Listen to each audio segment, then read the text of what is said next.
അങ്ങനെ നമ്മുടെ നിധിയുടെ പറഞ്ഞാറ് എല്ലാവരും കൂടി ചേർന്ന് ആഘോഷിക്കുന്നുണ്ട്. ആ സമയത്ത് ഭാസ്കരനും നീട്ട് വരുന്നുണ്ട്. എന്നിട്ട് ഭാസ്കരൻ പാട്ടൊക്കെ പാടി കൊടുക്കുന്നുണ്ട്. ആ സമയത്ത് നിധി പറയേണ്ട ഒരു കഷ്ണം കേക്ക് കഴിക്കാൻ പറയുന്നുണ്ട്. ആ സമയത്ത് നമ്മുടെ ഭാസ്കരൻ പറയുന്നുണ്ട് ഞാനൊന്ന് ബാത്റൂം പോയിട്ട് വരാമെന്ന് പറയുന്നുണ്ട്. എന്നിട്ട് പോയി വരുന്ന സമയത്ത് വരുന്ന വഴിയിൽ നിലത്ത് വെച്ചിരിക്കുന്ന നമ്മുടെ നിധിയുടെ കേക്കിനെ നല്ല ചവിട്ടി വിടുന്നുണ്ട്.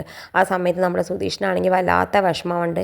എന്നിട്ട് സുധീഷ് കയറി ചീത്തയൊക്കെ പറയുന്നുണ്ട് നമ്മുടെ ഭാസ്കരൻ. ആ സമയത്ത് നമ്മുടെ സുഭാഷേട്ടൻ പറയുന്നുണ്ട് വേണ്ട വേണ്ട അപ്പോൾ ഒന്നും പറയണ്ട, ഇന്ന് നല്ല ദിവസമായിട്ട് ഇനിയിപ്പോൾ വഴക്കൊന്നും വേണ്ട, ഇനി പോട്ടെ, അതൊക്കെ എടുത്ത് കളയാൻ പറയുന്നുണ്ട് നമ്മുടെ ഹരീഷിനോട്. ഹരീഷ് അതൊക്കെ എടുത്ത് കളയുന്നുണ്ട്.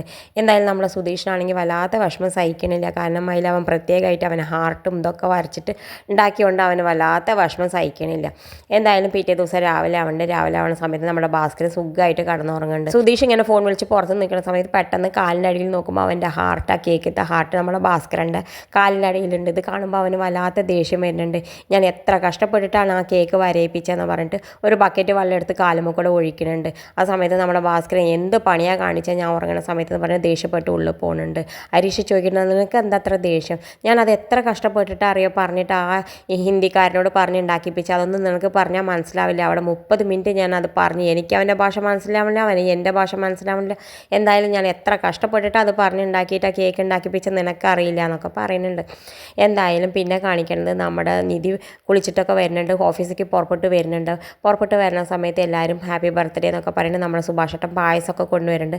പായസമൊക്കെ കുടിക്കേണ്ട ആ സമയത്ത് നമ്മുടെ സുഭാഷേട്ടൻ നിധിയോട് പറയുന്നുണ്ട് നീ ഇത് ഇന്നലെ പറഞ്ഞിട്ടുണ്ടെങ്കിൽ മോളെ ഞാൻ നിനക്കൊരു ഡ്രസ്സ് വാങ്ങി തന്നിരുന്നില്ലേ എന്നൊക്കെ ചോദിക്കുന്നുണ്ട്. ആ സമയത്ത് നമ്മുടെ സുധീഷ് വേഗം കയറി പറയുന്നുണ്ട് ഞാനൊരു ഡ്രസ്സ് വാങ്ങിയിട്ടുണ്ട്, അതിന് നിധിക്ക് അത് ഇഷ്ടപ്പെടുമോ എനിക്കറിയില്ല, എൻ്റെ അടുത്ത് വാങ്ങുമോ എനിക്കറിയില്ല, അത് പേടിച്ചിട്ടാണ് ഞാൻ തരാത്തതെന്ന് പറയുന്നത്. ആ സമയത്ത് നിധി പറഞ്ഞ് തന്നോളൂ എന്ന് പറയുന്നുണ്ട്.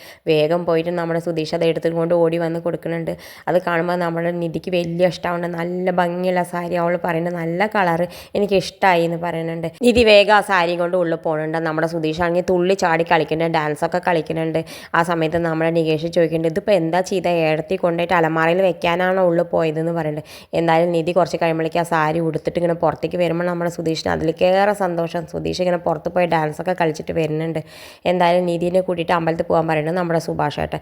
നിധി ആണെങ്കിൽ നികേഷിനെ വിളിക്കുന്നുണ്ട്. എന്തായാലും മൂന്നാളും കൂടി പോകുന്നുണ്ട്. നികേഷും നിധിയും സുധീഷും കൂടി അമ്പലത്തിൽ പോയിട്ട് ഇങ്ങനെ നല്ല അമ്പലത്തിലൊക്കെ തൊഴുകുന്നുണ്ട്. അമ്പലത്തിൽ പോയി തൊഴുന്ന സമയത്ത് നമ്മുടെ സുധീഷ് പറയുന്നുണ്ട് നിധിയോട് നീ ഇത്രയും പെട്ടെന്ന് സാരി വാങ്ങി ഉടുക്കുമെന്ന് ഞാൻ പ്രതീക്ഷിച്ചില്ല എന്നൊക്കെ പറയുന്നുണ്ട്. ഞാൻ അന്ന് സാരി ഡ്രസ്സുകൾ വാങ്ങി തന്നപ്പോൾ നീ വാങ്ങിയില്ലല്ലോ, അതെനിക്ക് പേടിയുണ്ടായിരുന്നു എന്നൊക്കെ പറയുന്നത്. ആ സമയത്ത് നിധി പറയുന്നത് അന്ന് നിങ്ങളെനിക്ക് ആരാന്ന് എനിക്ക് അറിയണ്ടായിരുന്നില്ല, അന്ന് പുതിയതല്ല, ഇപ്പം അങ്ങനെയല്ലല്ലോ, ഇപ്പം നമ്മൾ ഡൈവേഴ്സിനെ അപേക്ഷിച്ചില്ലേ, ഇപ്പം നമ്മൾ രണ്ടാൾ ഫ്രണ്ട്സ് അല്ലേ എന്നൊക്കെ കേൾക്കുന്നു. നമ്മുടെ സുധീഷാണെങ്കിൽ വിചാരിക്കുന്നത് ഒന്നും മിണ്ടാണ്ടിരുന്നില്ല എന്ന് വിചാരിക്കുന്നുണ്ട്. എന്തായാലും സുധീഷ് പിന്നെ ചെയ്യുന്നത് നമ്മൾ അമ്പലത്തിൽ വെച്ച് ശയന പ്രദർശനമൊക്കെ ചെയ്യുന്ന നിധി എന്തിനു വേണ്ടിയിട്ടാണ് ഈ വഴിപാട് എന്നൊക്കെ ചോദിക്കുന്ന സമയത്ത് നിധി അമ്മയുടെയും അച്ഛൻ്റെയും കൂടെ സന്തോഷമായി കഴിയാൻ വേണ്ടിയിട്ടാണെന്നൊക്കെ പറയുന്നുണ്ട്. എന്തായാലും നമ്മുടെ സുധീഷിനെ എത്രയും പെട്ടെന്ന് നമ്മുടെ നിധിയുടെ സ്നേഹം പിടിച്ച് വാങ്ങാനുള്ള അടവാണ്. ഇത് കാണിച്ചുകൊണ്ടാണ് ഇന്നത്തെ പ്രൊമോ അവസാനിക്കുന്നത്. ഇതുപോലെ പ്രൊമോ വിശേഷങ്ങൾ നിങ്ങളുടെ മുന്നിൽ എളുപ്പത്തിലെത്താം ഈ ചാനലൊന്ന് സബ്സ്ക്രൈബ് ചെയ്യാൻ മറക്കരുത്.